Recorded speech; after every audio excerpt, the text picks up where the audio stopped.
but we were watching full trees explode like that. Like Totally. they were almost like bombs going off. I mean, because we were on another ridge looking down on the fire, watching the planes come in and helicopters. Yep. And you would just see these full trees just explode. And then I can't imagine how hard that would be to fight, because you're talking about flaming pieces of wood and boiling hot sap going, I would imagine they were shooting 30, 40 yards. At least. And then it just starts another fire, and then it's yeah. just burning in circles, right? We've had some pretty significant fires here in Colorado, and now I think the reality is, it was always like, oh, well, California has all that happening. And the reality is now we've pushed our suburbs right up against the foothills to the point where people do have to really just have like a heightened awareness about mitigation or the possibility that they could have to evacuate. And we're talking like in Boulder, we would train all the time about, we've got this super dense population, even the hill,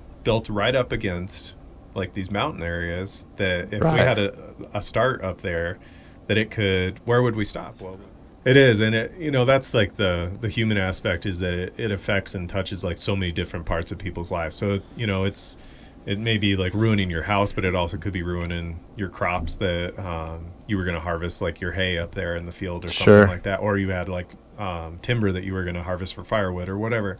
And now all that stuff's gone. Or like the horses and that stuff. Beans, like we always talk about, we have to be like careful. We're out in the middle of the wilderness. People start like their little campfires, and in Boulder we would deal a lot with transients that are living up in the hills. Yeah. And so if a transient started a fire, that's pretty crazy, because that little fire that they started back in there could grow and take out a few homes or something. So there's two ways to attack a fire, is direct and indirect. If it's small, we'll go direct on it. If it's big, we're going to go indirect, which is where we're going to create a line. We're going to anchor in somewhere, which is somewhere hard. That's going to be a road, a trail, something that's like the fire's not going to pass over that.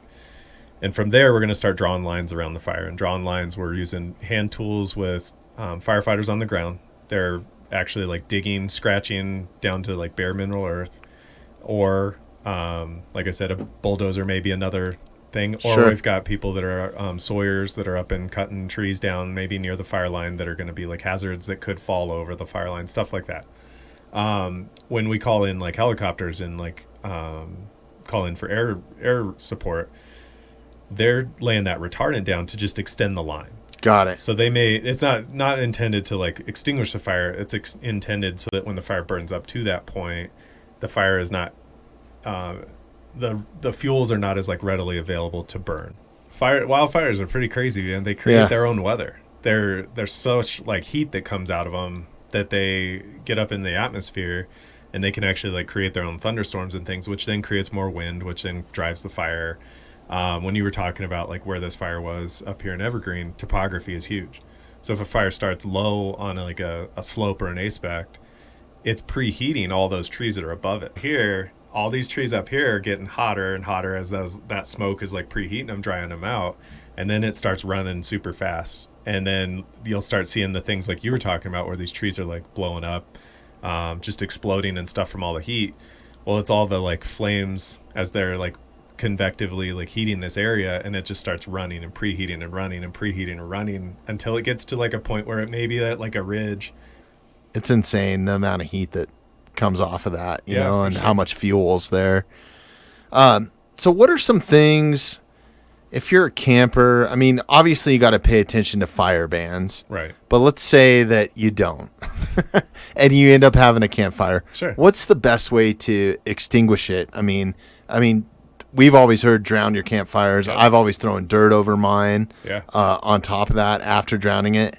And you would be surprised how many gallons of water it takes to put out a campfire. For sure. I mean, you can dump multiple gallons on it, and it's nasty. It starts blowing white smoke and all that. And if you've never been camping or ever put out a fire the proper way, I mean, you're talking a good at least 5 to 6 gallons of water to extinguish a campfire, I would think. Yeah, absolutely. And that is like, I think the main thing that people need to understand is that water like fights the BTU. So like if we can convert that fire in a way to cool it off, that's the way we're going to go after it. So if you got water available, you go camping, whatever it is, you start your campfire, you got a stream or something that's nearby, definitely like just put copious amounts of water on it.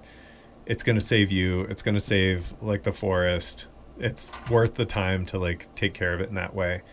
People that like let them burn out overnight, that's just reckless and irresponsible for you. Because I mean, if you've ever been camping in Colorado at night, there's tons of winds that blow around. And especially if you're anywhere like in a wilderness area, like the flat tops or something like that. You get those microbursts, and it can be a cool, calm day. Yep. And even here on the Front Range, like down at Thunder Valley or any of those spots, you'll get these microbursts that happen, and it's 60-mile-an-hour winds when it was calm and peaceful a minute ago.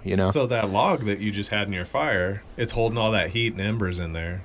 It's like burned out for what you think, but all those hot coals are in there.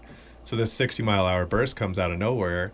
You just blew on the match, restarted it, and now all those embers. So that's the other thing that's really crazy is that fires create all those embers. They're like, ember cast is like a huge hazard. So all those embers could be casting up to a mile away from the main fire. Wow. So you get these embers that come out of your campfire, they get up in the tree tops, and now we're off to the races. Right. So like, it's worth the time to just dump water on the fire, put it out correctly. It saves you. It saves the headache. You don't even probably going to save some homes. It might save some lives. The legal battle that you're going to go through after that. I mean, like, it's just not worth it. And then, the other thing is throw some dirt on it.